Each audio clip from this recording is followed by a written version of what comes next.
Stephen King's The Boogeyman. I came to you because I wanted to tell my story. The man on Dr. Harper's couch was saying. The man was Lester Billings from Waterbury, Connecticut. According to the history taken from Nurse Vickers, he was 28, employed by an industrial firm in New York, divorced, and a father of 3 children, all deceased.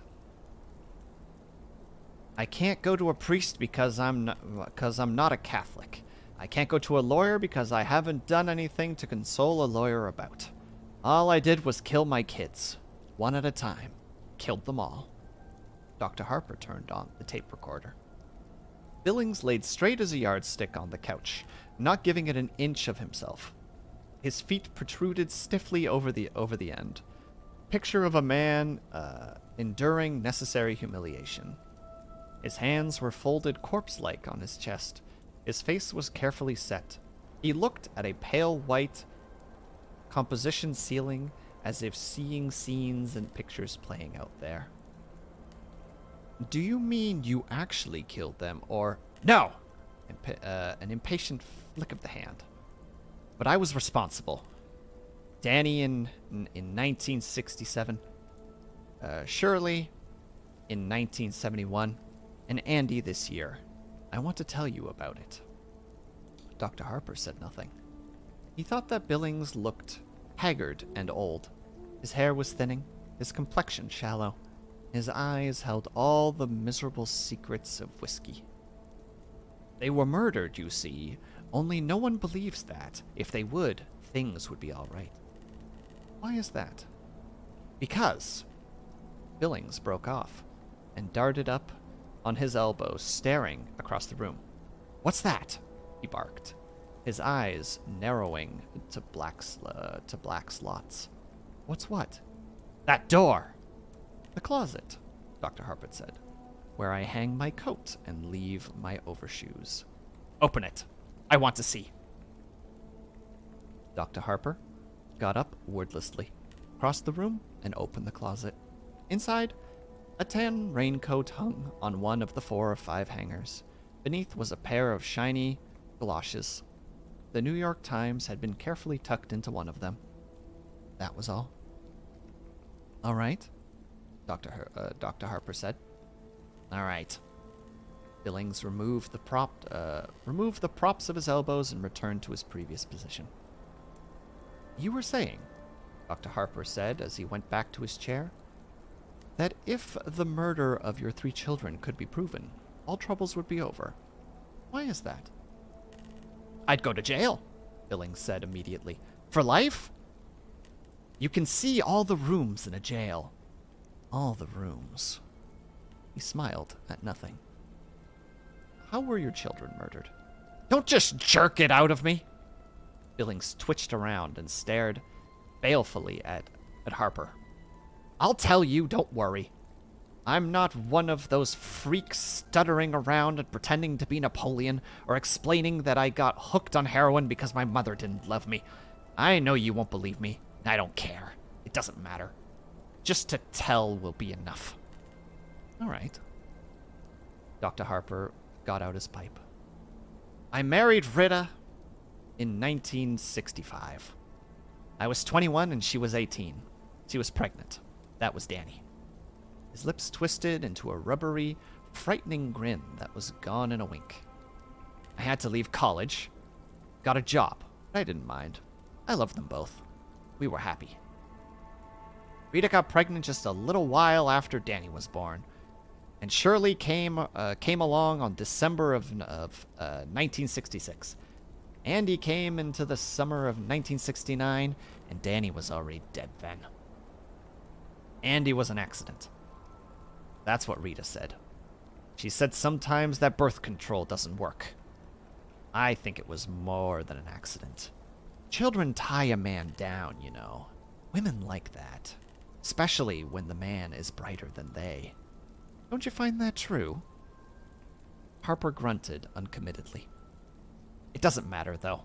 I loved him anyway. He said it almost vengefully, as if he had loved the child in spite of his wife.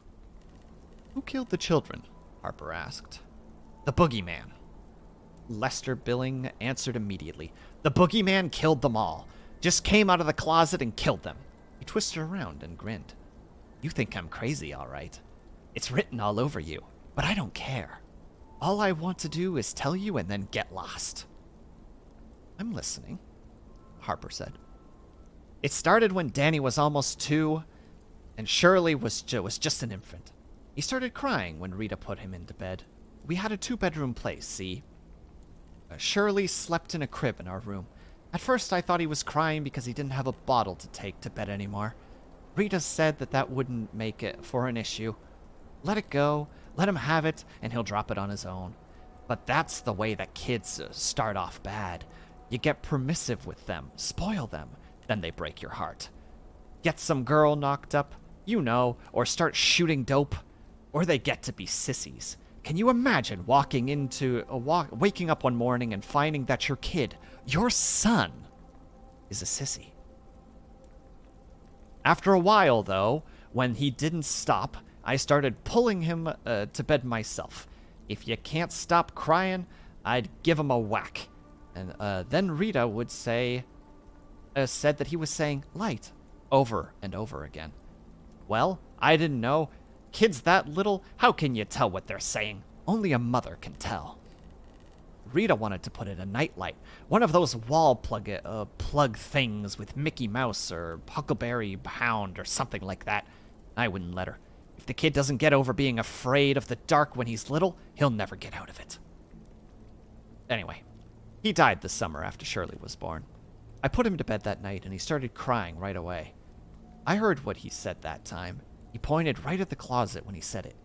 Boogeyman, said the kid. Boogeyman, Daddy.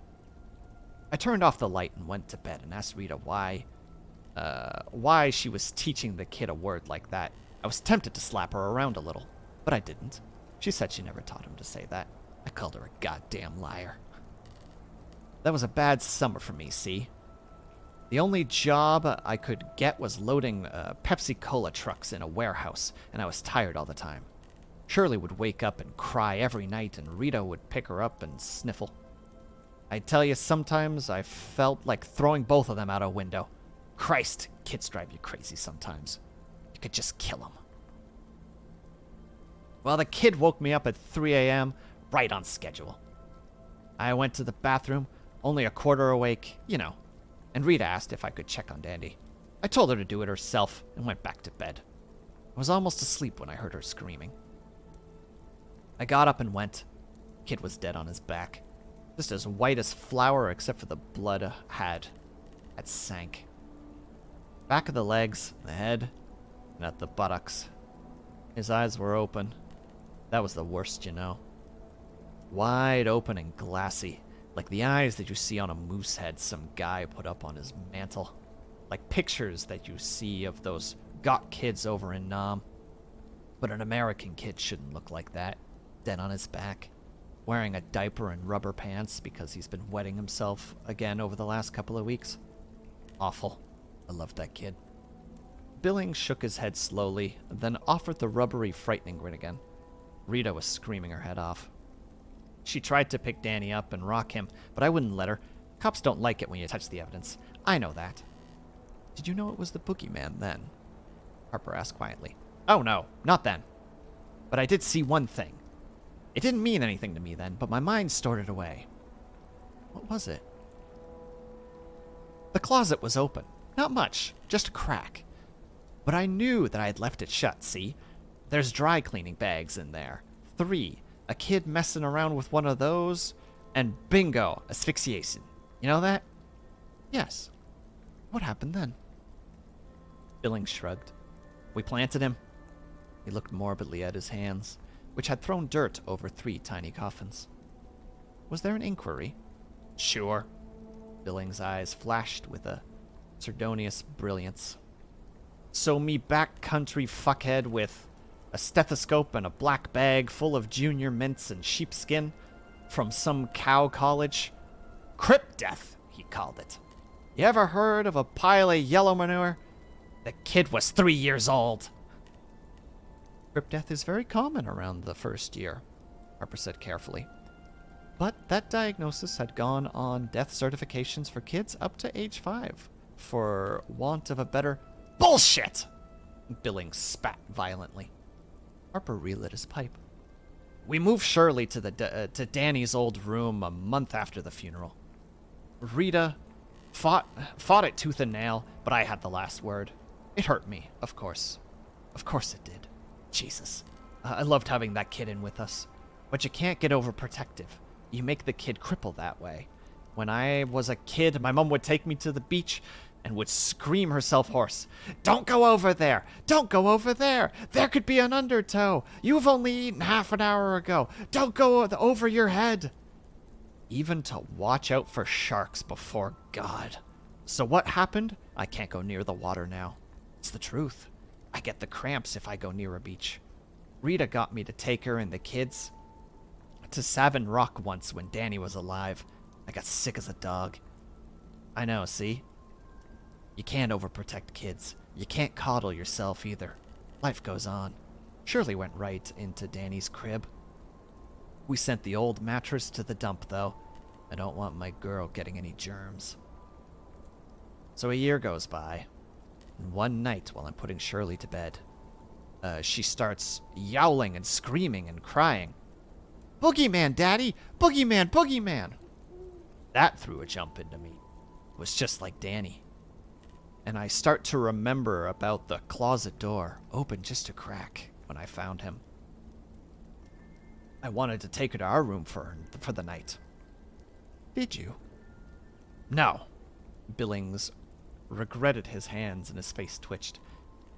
How could I go to Rita and admit I was wrong? I had to be strong. She was always such a jellyfish. Look how easy she went to bed with me when we weren't even married. Harper said, on the other hand, look how easily you went to bed with her. Billings froze in an act of rearranging his hands and slowly turned his head towards Harper. Are you trying to be a wise guy? No, indeed, Harper said. Then let me tell it my way, Billings snapped.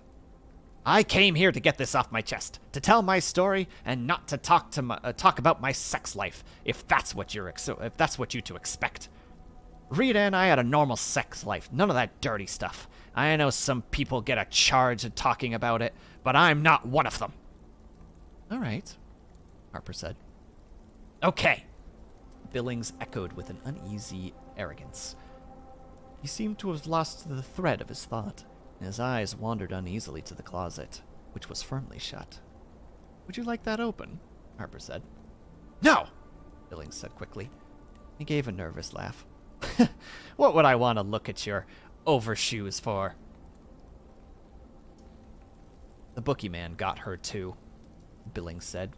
He brushed his forehead as if sketching memories. A month later. But something happened before that. I heard a noise in there one night. And then she screamed, and I opened the door real quick. The hallway light was on, and she was sitting in the crib crying, and something moved. Back in the shadows by the closet, something slithered. Was the closet door open? A little. Just a crack. Billings licked his lips. Shirley was screaming about the boogeyman and something else that sounded like claws. Only she said craws. You know, little kids have trouble saying the L sound. Rita ran upstairs and asked what was the matter. I said that she got scared by a shadow of the branches moving on the ceiling. Closet? Harper said. Huh? Closet. Closet. Maybe she was trying to say closet. Maybe, Billings said. Maybe that's it. I don't think so. I think it was claws. His eyes began to seek the closet door again. Claws. Long claws. His voice had sank into a whisper. Did you look in the closet? Yes.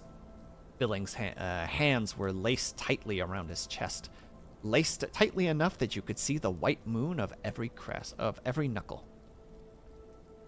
Was there anything in there? Did you see the... I didn't see anything! Billings screamed suddenly. The words were pouring out as if some black cork had been pulled out from the bottom of his soul. When she was dead, I found her, see? She was black. All black.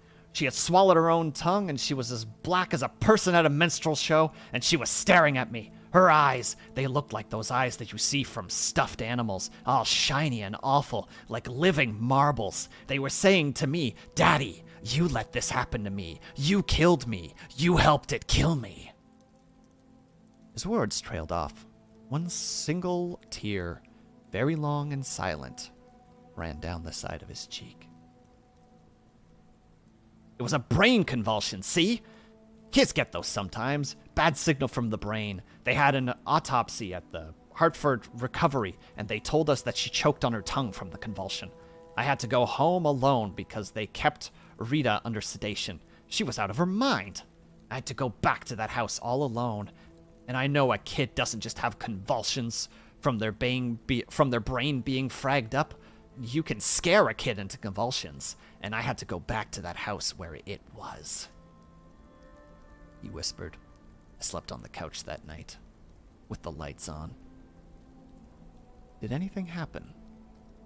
I had a dream, Billings said. I was in a dark room, and there was something I couldn't quite see.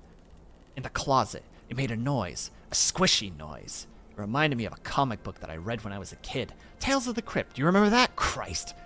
They had a guy named Graham Ingalls. He could draw every god-awful thing in the world, and some out of it. Anyways, in the story, this woman drowned her husband, see? Put cinder blocks on his feet and dropped him in a quarry. Only he came back. He was all rotted and black-green, and the fish had eaten one of his eyes. And there was seaweed in his hair. He came back and killed her. Then I woke up in the middle of the night, and I thought that thing was leaning over me with claws. Long claws. Harper looked at the digital clock inset on his desk. Lester Billings had been speaking for nearly half an hour. He said, When your wife came home, what was her attitude towards you? She still loved me, Billings said with pride. She still wanted to do what I told her. That's the wife's place, right? This wife's lib only makes people sick. The most important thing in life is a person knows his place. His station in life. That's it. Billings snapped his fingers.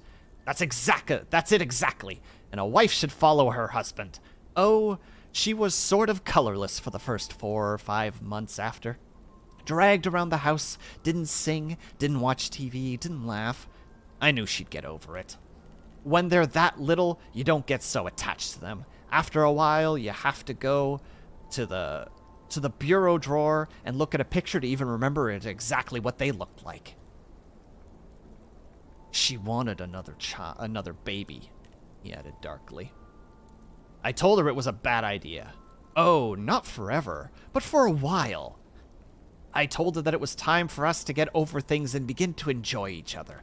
We never had a chance to do so before. If you wanted to go to a movie, you had to hustle around for a babysitter, and you couldn't go on the town to see the Mets unless her folks could take the kids, because my mom wouldn't have anything to do with us. Danny was born too soon after we got married, see? She wouldn't have even come to the wedding. Billings drummed his chest with his fingers. Rita's gynecologist sold her on this thing called an IUD.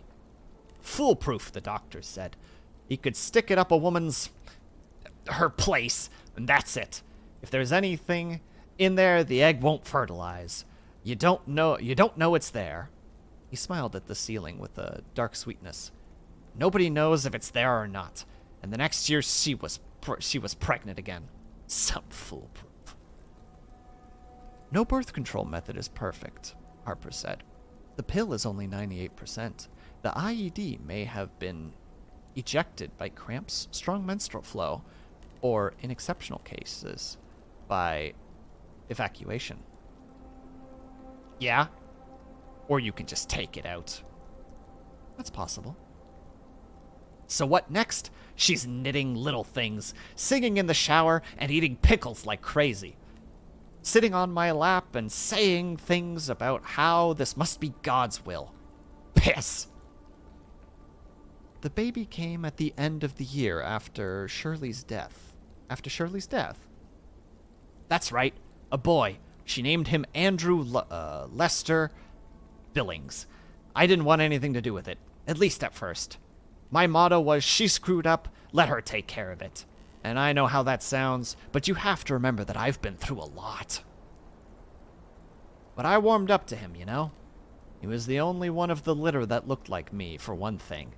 Danny looked like his mother. Shirley didn't look like anyone, except maybe my Granny Ann. But Andy was the spitting image of me. I'd get playing around with him and his pen when I got home from work. He'd grab my finger and smile and gurgle. 9 weeks old, and the kid was grinning at his old dad. You believe that? Then one night, here I come in out of a drugstore with a mobile to hang over the kid's crib. Me! The kid didn't appreciate presents until they're old enough to say thank you. That was always my motto.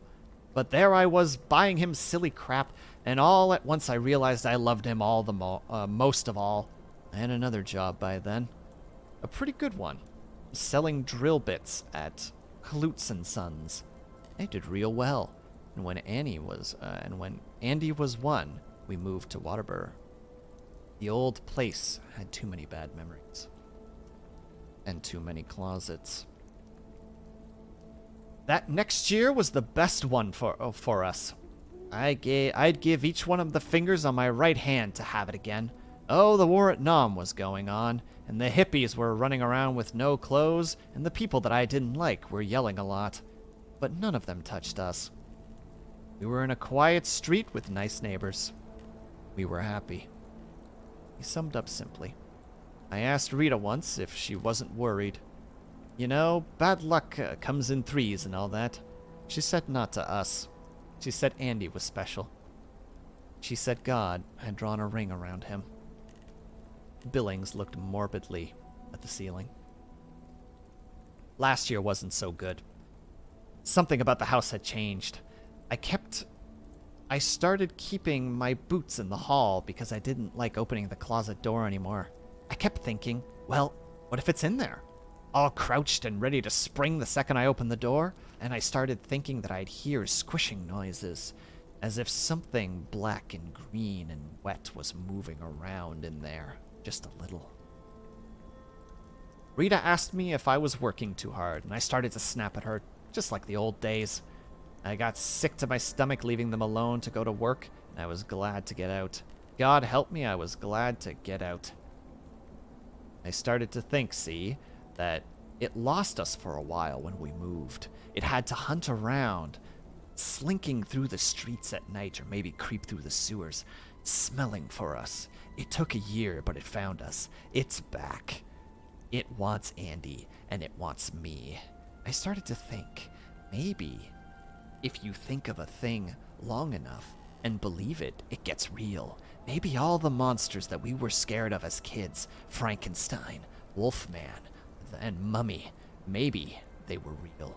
Real enough to kill the kids that were supposed to have fallen into gravel pits and drowned in lakes and were never found. Maybe. Are you backing away from something, Mr. Billings? Billings was silent for a long time. 2 minutes clicked by off the digital clock. Then he said abruptly, Andy died in February. Rita wasn't there. She got a call from her father. Her mother had been in a car crash on the day after New Year's and wasn't expected to live. She took a bus back that night. Her mother didn't die, but she was on critical list for a long time. 2 months. I had a very good woman who stayed with Andy days. We kept house nights. The closet doors kept coming open. Billings licked his lips. The kid was sleeping in the room with me. It's funny, too. Rita asked me once when he was 2 if I wanted to move him to another room. Spock or some other quack claimed that it was bad for kids to sleep with their parents, see? Supposed to give them trauma about sex and all that. But we never did it unless the kid was asleep. I didn't want to move him. I was afraid after Danny and Shirley. But you did move him, didn't you? Dr. Harper asked. Yeah, Billings said. He smiled a sick, yellow smile. I did. Silence again. Billings wrestled with it. I had to! He barked finally. I had to!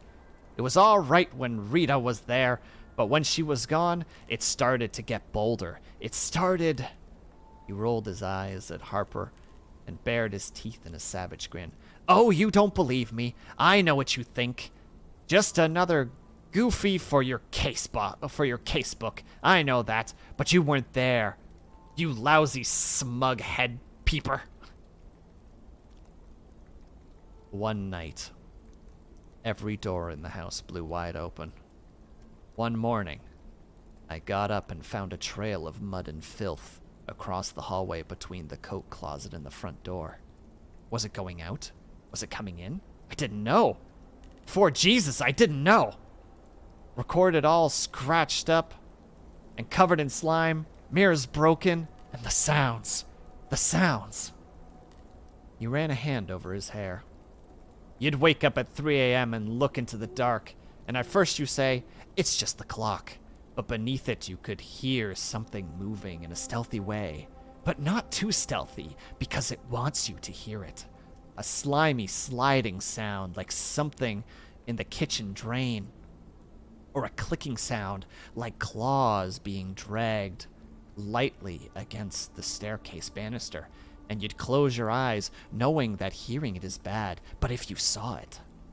But always you'd be afraid that that noise must stop for a little while, and that there would be a laughter right above your face, and the breath of air like stale cabbage on your face, and then hands at your throat. Billings was pallid and trembling. So I moved him. I knew it would go for him, see? Because he was weaker, and it did. The very first night, he was screaming in the middle of the night, and suddenly, when I got up the cojones to go in, he was standing in his bed screaming, "The Boogeyman, Daddy! Boogeyman! Wanna go with Daddy! Wanna go with Daddy!" Billings' voice had become high timbre, like a child's. His eyes seemed to fill his entire face. He almost seemed to shrink on the couch. But I couldn't!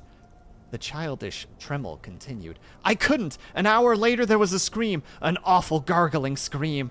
And I knew how much I loved him because I ran in. I didn't even turn on the lights. I ran. Jesus God, Mary. It had him. It shook him, shaking him like a terrier shaking a piece of cloth. And I could see something with awful slumped shoulders and a scarecrow head. And I could smell something like a dead mouse in a pop bottle. And I heard...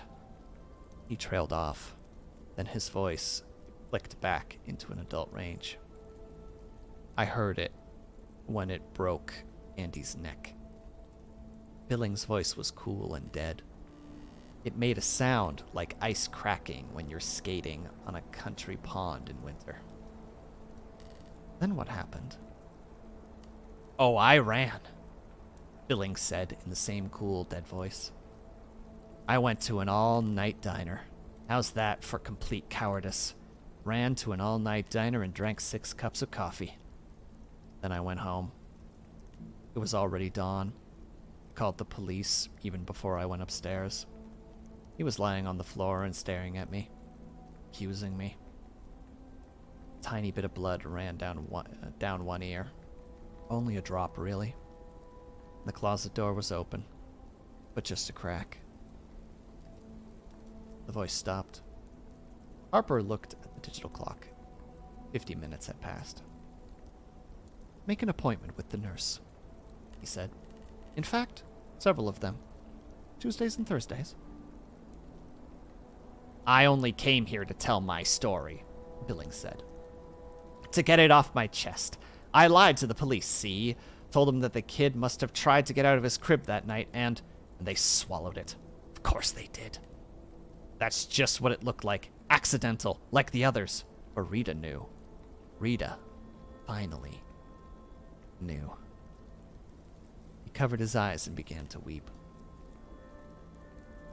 Mr. Billings, there's a great deal to talk about, Dr. Harper said after a pause. I believe we can remove some of the guilt that you're carrying. But first, you have to want to get rid of them. Don't you believe I do?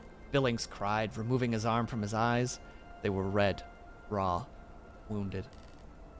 Not yet, Harper said quietly. Tuesdays and Thursdays. After a long pause, Billings muttered, Goddamn shrink. All right. Make an appointment with the nurse, Mr. Billings, and have a good day. Billings laughed emptily and walked out into the office quickly, without looking back. The nurse's station was empty. A small sign on the desk that read, Back in a minute. Billings turned and went back to the office. Doctor, your nurse is... The room was empty, but the closet door was open. Just a crack. So nice, a voice from the closet said. So nice. The words sounded as if they might have come through a mouthful of rotten seaweed. Billings stood rooted to the spot as the closet doors swung open. He dimly felt the warmth at his crotch as he wet himself. So nice, the boogeyman said as it shambled out, as it held its Dr. Harper mask in one rotten spade claw.